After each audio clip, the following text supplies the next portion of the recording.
L'évangile de Matthieu est attribué à Matthieu ou Lévi, ancien collecteur d'impôts, et l'un des 12 disciples de Jésus, et est généralement daté des années 50 à 80 après Jésus-Christ. Il contient 5 cycles de discours et de nombreuses citations de l'Ancien Testament. L'auteur s'adresse aux Juifs avec l'intention évidente de montrer que Jésus était bien le libérateur annoncé. Avec Marc et Luc, Matthieu forme le groupe des évangiles dits synoptiques, car il présente la vie de Jésus dans une perspective similaire. Naissance de Jésus et début de son ministère 1.1 4.25 Généalogie et naissance de Jésus-Christ. Voici la généalogie de Jésus-Christ, fils de David, fils d'Abraham. Abraham eut pour fils Isaac. Isaac eut Jacob. Jacob eut Juda et ses frères. Juda eut Péret et Zérak de Tamar. Péret eut Étzrom. Étzrom eut Aram. Aram eut pour fils Aminadab. Aminadab eut Nachshon. Nachshon eut Salmon. Salmon eut Boaz de Rahab. Boaz eut Obed de Ruth. Obed eut pour fils Isaïe. Isaïe eut David. Le roi David eut Salomon de la femme d'Uri. Salomon eut pour fils Roboam. Roboam eut Abijah. Abijah eut Asa. Asa eut pour fils Josaphat. Josaphat eut Joram. Joram eut Osias. Osias eut pour fils Jotam. Jotam eut Achaz. Achaz eut Ézéchias. Ézéchias eut pour fils Manassé. Manassé eut Amon. Amon eut Josias. Josias eut pour descendant Jéconias et ses frères à l'époque de la déportation à Babylone. Après la déportation à Babylone, Jéconias eut pour fils Shealtiel. J'en passe quelques-uns, je vous laisserai lire la Bible si vous voulez continuer parce que ça continue encore pendant 2 paragraphes. J'accélère un tout petit peu. Eliud eut pour fils Éléazar. Éléazar eut Mathan. Mathan eut Jacob. Jacob eut pour fils Joseph, l'époux de Marie, de laquelle est né Jésus, qu'on appelle le Christ. Il y a donc en tout 14 générations depuis Abraham jusqu'à David, 14 générations depuis David jusqu'à la déportation à Babylone, et 14 générations depuis la déportation à Babylone jusqu'au Christ. Voici de quelle manière arriva la naissance de Jésus-Christ. Marie, sa mère, était fiancée à Joseph. Or, avant qu'ils aient habité ensemble, elle se trouva enceinte par l'action du Saint-Esprit. Joseph, son fiancé, qui était un homme juste et qui ne voulait pas l'exposer au déshonneur, se proposa de rompre secrètement avec elle.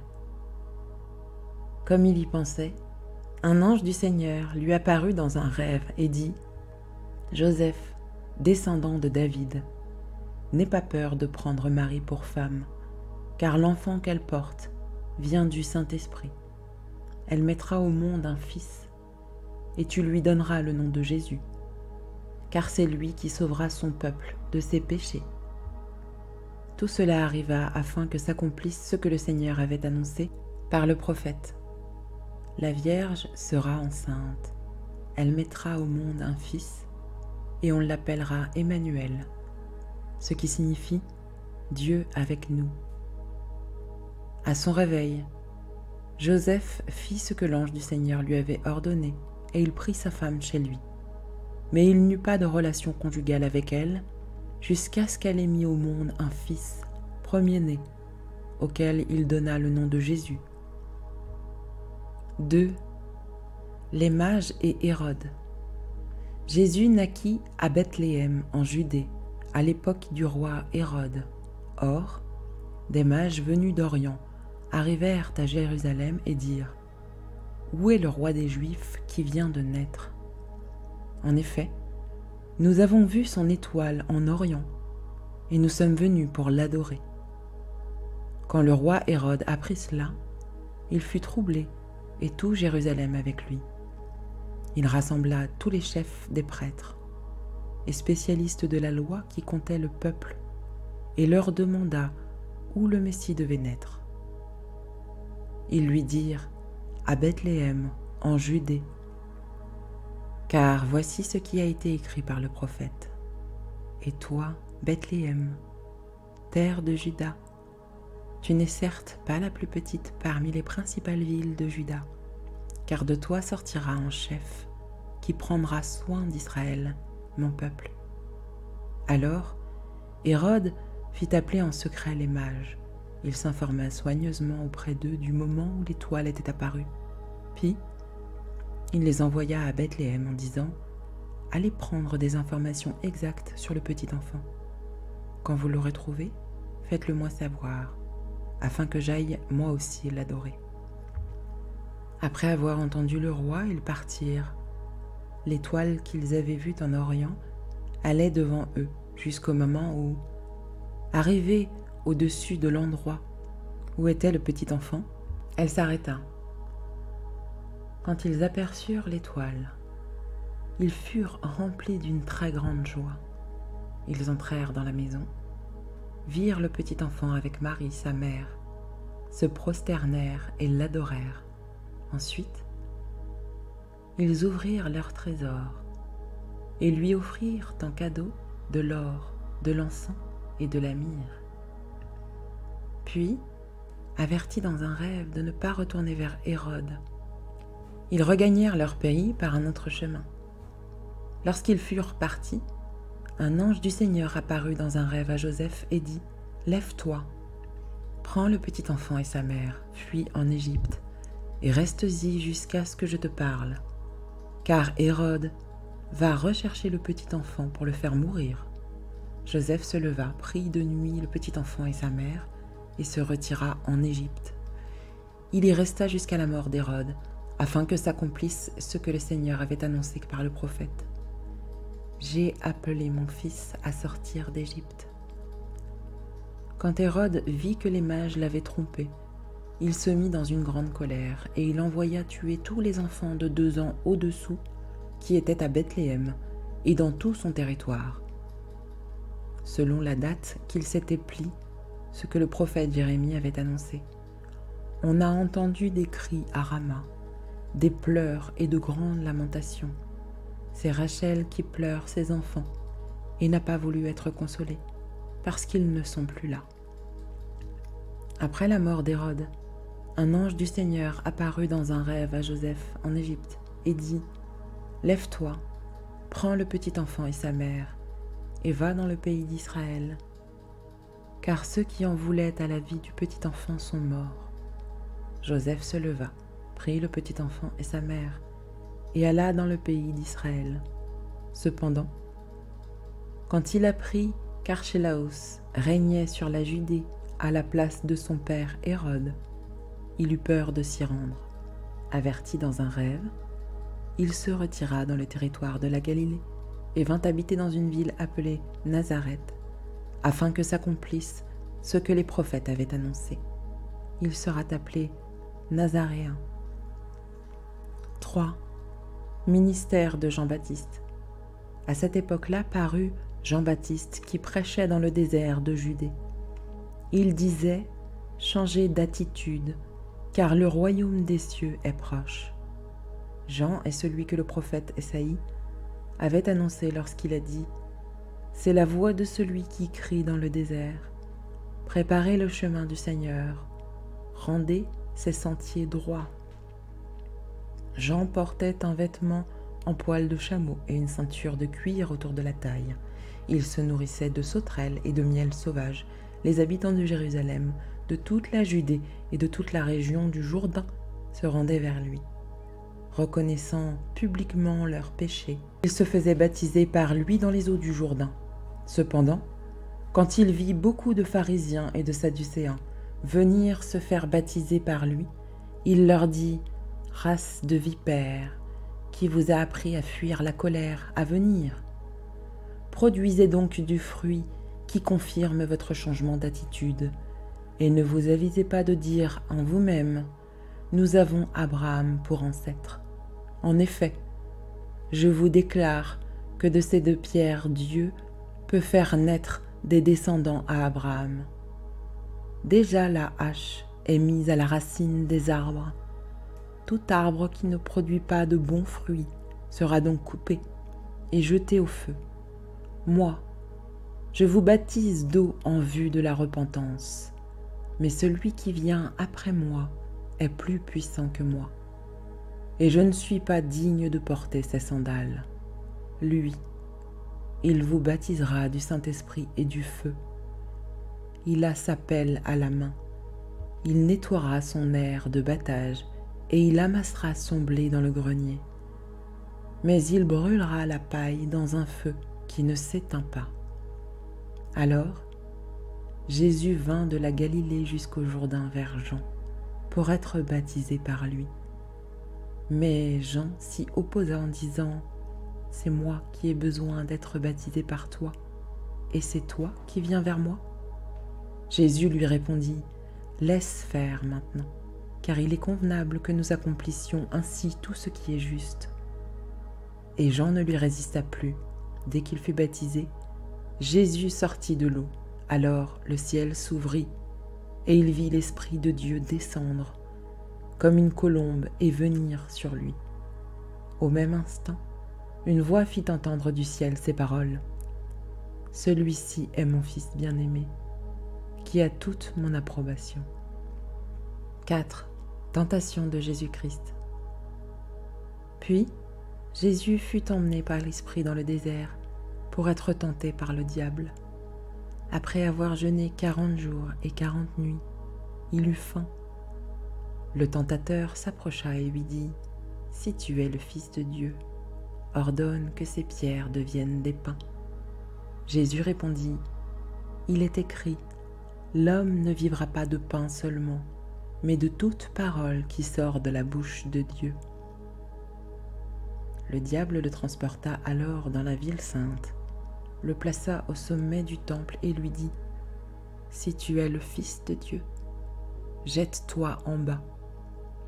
En effet, il est écrit, il donnera des ordres à ses anges à ton sujet, et ils te porteront sur les mains, de peur que tes pieds ne heurtent une pierre. » Jésus lui dit, il est aussi écrit, tu ne provoqueras pas le Seigneur, ton Dieu. Le diable le transporta encore sur une montagne très élevée, lui montra tous les royaumes du monde et leur gloire, et lui dit, je te donnerai tout cela, si tu te prosternes pour m'adorer. Jésus lui dit alors, retire-toi, Satan. En effet, il est écrit, c'est le Seigneur, ton Dieu, que tu adoreras, et c'est lui seul que tu serviras. Alors le diable le laissa, et voici que des anges s'approchèrent de Jésus et le servirent. Début du ministère de Jésus. Lorsqu'il apprit que Jean avait été arrêté, Jésus se retira en Galilée. Il quitta Nazareth et vint habiter à Capharnaüm, ville située près du lac, dans le territoire de Zabulon et du Nephthali, afin que s'accomplisse ce qu'avait annoncé le prophète Ésaïe. Territoire de Zabulon et de Nephthali, route de la mer, région située de l'autre côté du Jourdain, Galilée à la population étrangère. Le peuple assis dans les ténèbres a vu une grande lumière, et sur ceux qui se trouvaient dans le pays de l'ombre de la mort, une lumière s'est levée. Dès ce moment, Jésus commença à prêcher et à dire « Changez d'attitude, car le royaume des cieux est proche. » Comme il marchait le long du lac de Galilée, il vit deux frères, Simon, appelé Pierre, et son frère André, qui jetaient un filet dans le lac. C'étaient en effet des pêcheurs. Il leur dit « Suivez-moi, et je ferai de vous des pêcheurs d'hommes. » Aussitôt, ils laissèrent les filets et le suivirent. Il alla plus loin et vit deux autres frères, Jacques, fils de Zébédée, et son frère Jean, qui étaient dans une barque avec leur père Zébédée et qui réparaient leurs filets. Il les appela, et aussitôt ils laissèrent la barque et leur père et le suivirent. Jésus parcourait toute la Galilée. Il enseignait dans les synagogues, proclamait la bonne nouvelle du royaume et guérissait toute maladie et toute infirmité parmi le peuple. Sa réputation gagna toute la Syrie, et on lui amenait tous ceux qui souffraient de maladies et de douleurs de divers genres, des démoniaques, des épileptiques, des paralysés, et il les guérissait. De grandes foules le suivirent, venus de la Galilée, de la Décapole, de Jérusalem, de la Judée et de l'autre côté du Jourdain. Le sermon sur la montagne, 5.1, 7.29. Les béatitudes, 5. À la vue de ces foules, Jésus monta sur la montagne, il s'assit, et ses disciples s'approchèrent de lui. Puis, il prit la parole pour les enseigner. Il dit : « Heureux ceux qui reconnaissent leur pauvreté spirituelle, car le royaume des cieux leur appartient. Heureux ceux qui pleurent, car ils seront consolés. Heureux ceux qui sont doux, car ils hériteront la terre. Heureux ceux qui ont faim et soif de la justice, car ils seront rassasiés. Heureux ceux qui font preuve de bonté, car on aura de la bonté pour eux. Heureux ceux qui ont le cœur pur, car ils verront Dieu. Heureux ceux qui procurent la paix, car ils seront appelés fils de Dieu. Heureux ceux qui sont persécutés par la justice, car le royaume des cieux leur appartient. Heureux serez-vous lorsqu'on vous insultera, qu'on vous persécutera, et qu'on dira faussement de vous toutes sortes de mal à cause de moi. Réjouissez-vous et soyez dans l'allégresse, parce que votre récompense sera grande au ciel. En effet, c'est ainsi qu'on a persécuté les prophètes qui vous ont précédés. Vous êtes le sel de la terre. Mais si le sel perd sa saveur, avec quoi la lui rendra-t-on ? Il ne sert plus qu'à être jeté dehors et piétiné par les hommes. Vous êtes la lumière du monde. Une ville située sur une montagne ne peut pas être cachée, et on n'allume pas non plus une lampe pour la mettre sous un seau, mais on la met sur son support et elle éclaire tous ceux qui sont dans la maison. Que, de la même manière, votre lumière brille devant les hommes, afin qu'ils voient votre belle manière d'agir, et qu'ainsi ils célèbrent la gloire de votre Père céleste. Christ est la loi. Ne croyez pas que je sois venu pour abolir la loi ou les prophètes. Je suis venu non pour abolir, mais pour accomplir. En effet, je vous le dis en vérité, tant que le ciel et la terre n'auront pas disparu, pas une seule lettre ni un seul trait de lettre ne disparaîtra de la loi avant que tout ne soit arrivé. Celui donc qui violera l'un de ces petits commandements et qui enseignera aux hommes à faire de même sera appelé le plus petit de le royaume des cieux. Mais celui qui les mettra en pratique et les enseignera aux autres, celui-là sera appelé grand dans le royaume des cieux. En effet, je vous le dis, si votre justice ne dépasse pas celle des spécialistes de la loi et des pharisiens, vous n'entrerez pas dans le royaume des cieux. Vous avez appris qu'il a été dit aux anciens, « Tu ne commettras pas de meurtre. Celui qui commet un meurtre mérite de passer en jugement. Mais moi je vous le dis, tout homme qui se met sans raison en colère contre son frère mérite de passer en jugement. Celui qui traite son frère d'imbécile mérite d'être puni par le tribunal, et celui qui le traite de fou mérite d'être puni par le feu de l'enfer. Si donc tu présentes ton offrande vers l'autel, et que là tu te souviennes que ton frère a quelque chose contre toi, laisse ton offrande devant l'autel, et va d'abord te réconcilier avec ton frère, puis viens présenter ton offrande. mets-toi rapidement d'accord avec ton adversaire pendant que tu es en chemin avec lui, de peur qu'il ne te livre au juge, que le juge ne te livre à l'officier de justice et que tu ne sois mis en prison. Je te le dis en vérité, tu n'en sortiras pas avant d'avoir remboursé jusqu'au dernier centime. Vous avez appris qu'il a été dit « Tu ne commettras pas d'adultère ». Mais moi je vous dis, tout homme qui regarde une femme pour la convoiter a déjà commis un adultère avec elle dans son cœur. Si ton œil droit te pousse à mal agir, arrache-le et jette-le loin de toi, car il vaut mieux pour toi subir la perte d'un seul de tes membres que de voir ton corps entier jeté en enfer. Et si ta main droite te pousse à mal agir, coupe-la et jette-la loin de toi, car il vaut le mieux pour toi subir la perte d'un seul de tes membres que de voir ton corps entier jeté en enfer.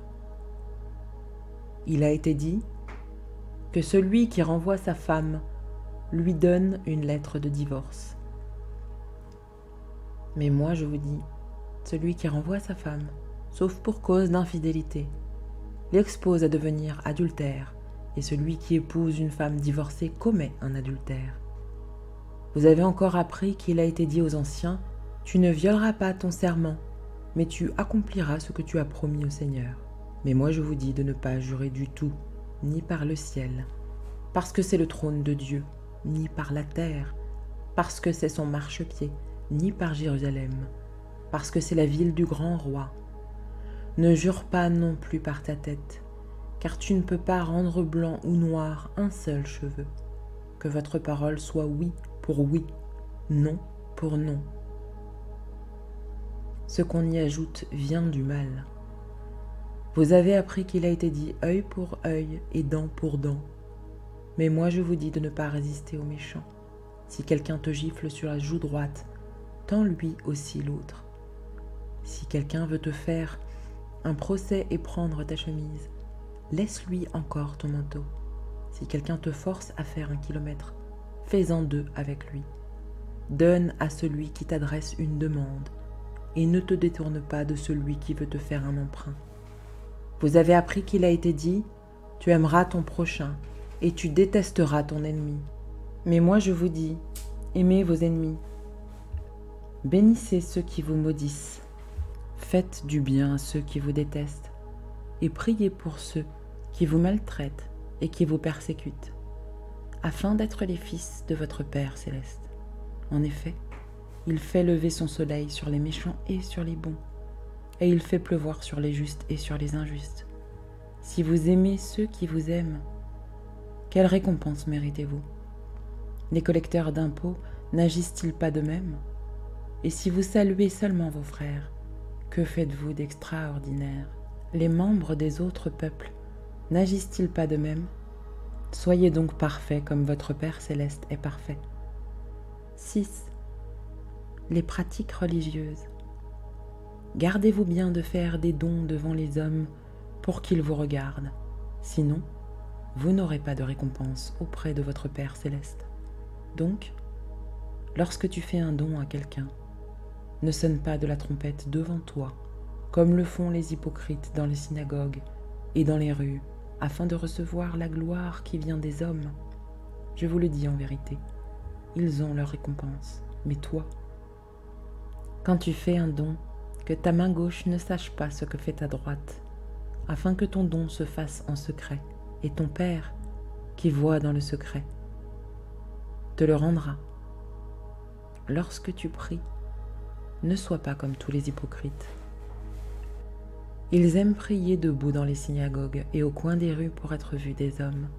Je vous le dis en vérité, ils ont leur récompense. Mais toi, quand tu pries, entre dans ta chambre, ferme ta porte et prie ton Père qui est là dans le lieu secret. Et ton Père, qui voit dans le secret, te le rendra. En priant, ne multipliez pas les paroles comme les membres des autres peuples. Ils s'imaginent en effet qu'à force de paroles, ils seront exaucés. Ne les imitez pas, car votre Père sait de quoi vous avez besoin avant que vous ne lui demandiez.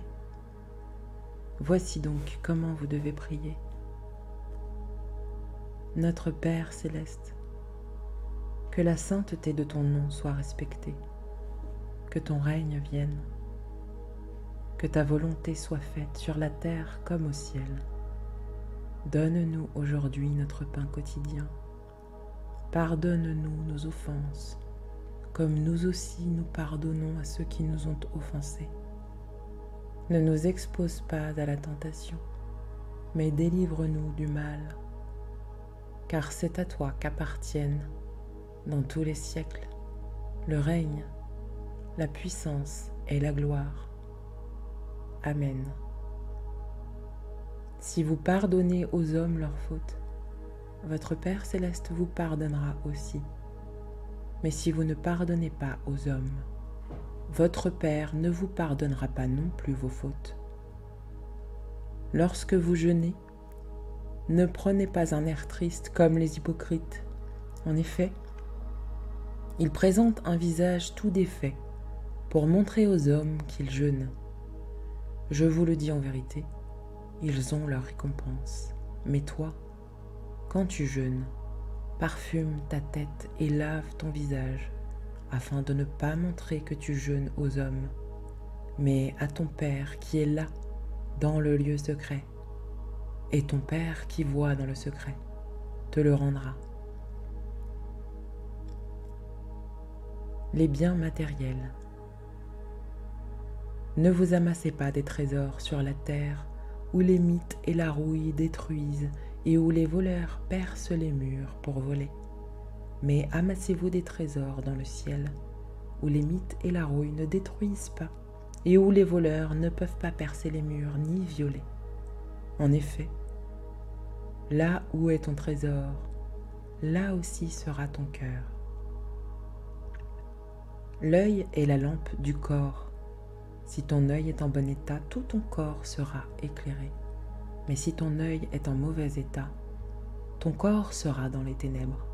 Si donc la lumière qui est en toi est ténèbre, combien ces ténèbres seront grandes?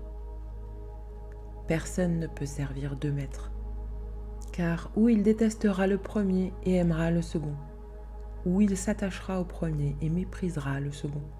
Vous ne pouvez pas servir Dieu et l'argent. C'est pourquoi je vous dis, ne vous inquiétez pas de ce que vous mangerez pour vivre, ni de ce dont vous habillerez votre corps. La vie n'est-elle pas plus que la nourriture et le corps plus que le vêtement? Regardez les oiseaux du ciel. Ils ne sèment pas et ne moissonnent pas. Ils n'amassent rien dans des greniers, et votre Père céleste les nourrit. Ne valez-vous pas beaucoup plus qu'eux? Qui de vous, par ses inquiétudes, peut ajouter un instant à la durée de sa vie? Et pourquoi vous inquiéter au sujet du vêtement? Étudiez comment poussent les plus belles fleurs des champs. Elles ne travaillent pas et ne tissent pas.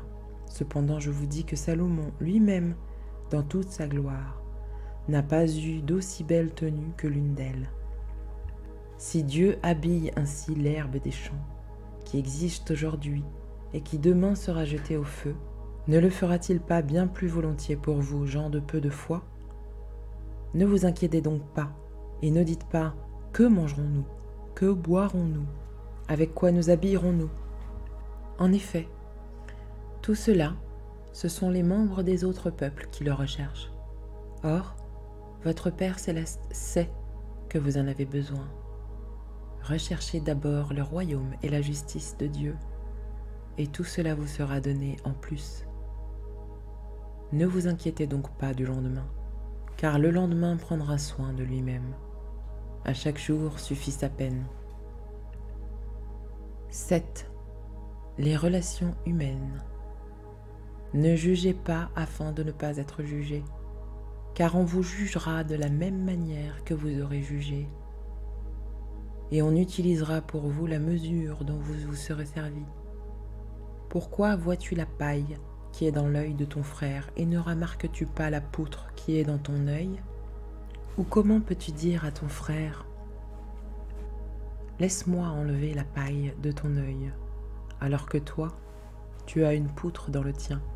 Hypocrite, enlève d'abord la poutre de ton œil, et alors tu verras clair pour retirer la paille de l'œil de ton frère. Ne donnez pas les choses saintes aux chiens, et ne jetez pas vos perles devant les porcs, de peur qu'ils ne les piétinent, et qu'ils ne se retournent pour vous déchirer. Demandez, et l'on vous donnera.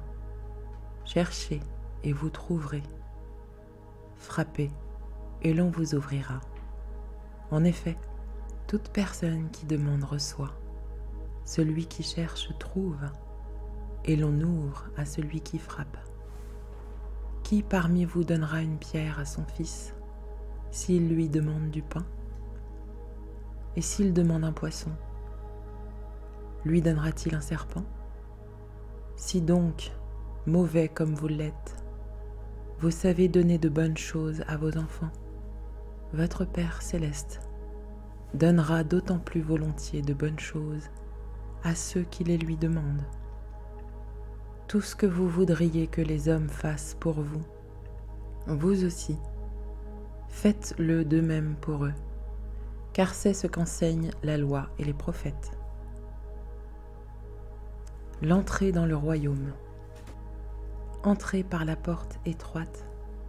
En effet, large est la porte, spacieux le chemin menant à la perdition, et il y en a beaucoup qui entrent par là. Mais étroite est la porte, resserrez le chemin menant à la vie, et il y en a peu qui les trouvent.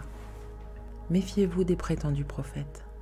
Ils viennent à vous en vêtements de brebis, mais au-dedans ce sont des loups voraces. Vous les reconnaîtrez à leurs fruits. Cueille-t-on des raisins sur des ronces ou des figues sur des chardons? Tout bon arbre produit de bons fruits, mais le mauvais arbre produit de mauvais fruits. Un bon arbre ne peut pas porter de mauvais fruits, ni un mauvais arbre porter de bons fruits. Tout arbre qui ne produit pas de bons fruits est coupé et jeté au feu. C'est donc à leurs fruits que vous les reconnaîtrez. Ceux qui me disent « Seigneur, Seigneur » n'entreront pas tous dans le royaume des cieux, mais seulement celui qui fait la volonté de mon Père céleste. Beaucoup me diront ce jour-là « Seigneur, Seigneur, n'avons-nous pas prophétisé en ton nom? N'avons-nous pas chassé des démons en ton nom? N'avons-nous pas fait beaucoup de miracles en ton nom? » Alors je leur dirai ouvertement « Je ne vous ai jamais connus. Éloignez-vous de moi, vous qui commettez le mal. » C'est pourquoi, toute personne qui entend ces paroles que je dis et les met en pratique, je la comparerai à un homme prudent qui a construit sa maison sur le rocher. La pluie est tombée, les torrents sont venus, les vents ont soufflé et se sont déchaînés contre cette maison. Elle ne s'est pas écroulée parce qu'elle était fondée sur le rocher. Mais toute personne qui entend ces paroles que je dis et ne les met pas en pratique ressemblera à un fou qui a construit sa maison sur le sable. La pluie est tombée, les torrents sont venus, les vents ont soufflé et se sont abattus sur cette maison. Elle s'est écroulée et sa ruine a été grande. Quand Jésus eut fini de prononcer ces paroles, les foules restèrent frappées par son enseignement, car il enseignait avec autorité et non comme leur spécialiste de la loi. Ministère de Jésus en Galilée 8.1.12.50 8. Guérison d'un lépreux. Lorsque Jésus fut descendu de la montagne, une grande foule le suivit.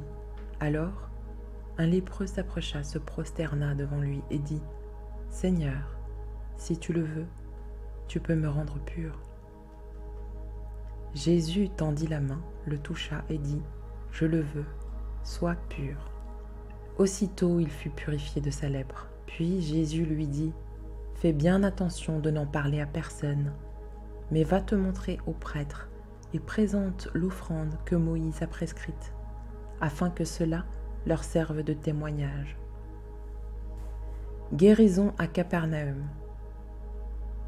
Alors que Jésus entrait dans Capernaum, un officier romain l'aborda et le supplia en disant « Seigneur, mon serviteur est couché à la maison atteint de paralysie, et il souffre beaucoup. » Jésus lui dit « J'irai, et je le guérirai. » L'officier répondit, « Seigneur, je ne suis pas digne que tu entres sous mon toit, mais dis seulement un mot, et mon serviteur sera guéri. En effet, moi aussi je suis un homme soumis à des supérieurs. J'ai des soldats sous mes ordres, et je dis à l'un, pars, et il part, à un autre, viens, et il vient, et à mon esclave, fais ceci, et il le fait. » Après l'avoir entendu, Jésus fut dans l'admiration, et il dit à ceux qui le suivirent, « Je vous le dis en vérité, même en Israël, je n'ai pas trouvé une aussi grande foi. Or, je vous le déclare, beaucoup viendront de l'Est et de l'Ouest, et seront à table avec Abraham, Isaac et Jacob dans le royaume des cieux. Mais ceux à qui le royaume était destiné seront jetés dans les ténèbres extérieures, où il y aura des pleurs et des grincements dedans. » Puis Jésus dit à l'officier, « Vas-y, sois traité conformément à ta loi. » Et au moment même, le serviteur fut guéri. Jésus se rendit ensuite à la maison de Pierre. Il vit la belle-mère de celui-ci couchée avec de la fièvre. Il lui toucha la main et la fièvre la quitta. Puis elle se leva et le servit. Le soir venu, on amena vers Jésus de nombreux démoniaques. Il chassa les esprits par sa parole et guérit tous les malades. Ainsi s'accomplit ce que le prophète Ésaïe avait annoncé. Il a pris nos faiblesses et il s'est chargé de nos maladies. Jésus, plus fort que la nature et les démons. Voyant une grande foule autour de lui, Jésus donna l'ordre de passer de l'autre côté du lac. Un spécialiste de la loi s'approcha et lui dit, « Maître, je te suivrai partout où tu iras. » Jésus lui répondit, « Les renards ont des tanières et les oiseaux du ciel ont des nids, mais le Fils de l'homme n'a pas un endroit où il puisse reposer sa tête. » Un autre parmi les disciples lui dit, « Seigneur, permets-moi d'aller d'abord enterrer mon Père. » Mais Jésus lui répondit, « Suis-moi, et laisse les morts enterrer leurs morts. » Il monta dans la barque, et ses disciples le suivirent. Soudain, il s'éleva sur le lac une si grande tempête, que la barque était recouverte sur les vagues, et lui, il dormait. Les disciples s'approchèrent et le réveillèrent en disant, « Seigneur, sauve-nous, nous allons mourir. » Il leur dit, « Pourquoi êtes-vous si craintifs, hommes de peu de foi ?» Alors il se leva, menaça les vents du lac, et il y eut un grand calme. Ces hommes furent très étonnés et dirent, « Quel genre d'homme est-ce ? Même les vents et la mer lui obéissent. » Lorsqu'il fut arrivé sur l'autre rive, dans le pays des Gadaréniens, 2 démoniaques qui sortaient des tombeaux vinrent à sa rencontre. Ils étaient si dangereux que personne n'osait passer par là. Et voilà qu'ils se mirent à crier, « Que nous veux-tu, Fils de Dieu ? Es-tu venu ici pour nous tourmenter avant le moment fixé ?» Il y avait loin d'eux un grand troupeau de porcs en train de chercher à manger. Les démons suppliaient Jésus, « Si tu nous chasses, permets-nous d'aller dans ce troupeau de porcs. »« Allez-y, » leur dit-il. Ils sortirent des 2 hommes et entrèrent dans les porcs. Alors, tout le troupeau se précipita du haut de la falaise dans le lac, et ils moururent dans l'eau. Les gardiens du troupeau s'enfuirent et allèrent dans la ville rapporter tout ce qui s'était passé et ce qui était arrivé aux démoniaques. Alors tous les habitants de la ville sortirent à la rencontre de Jésus, et dès qu'ils le virent, ils le supplièrent de quitter leur territoire.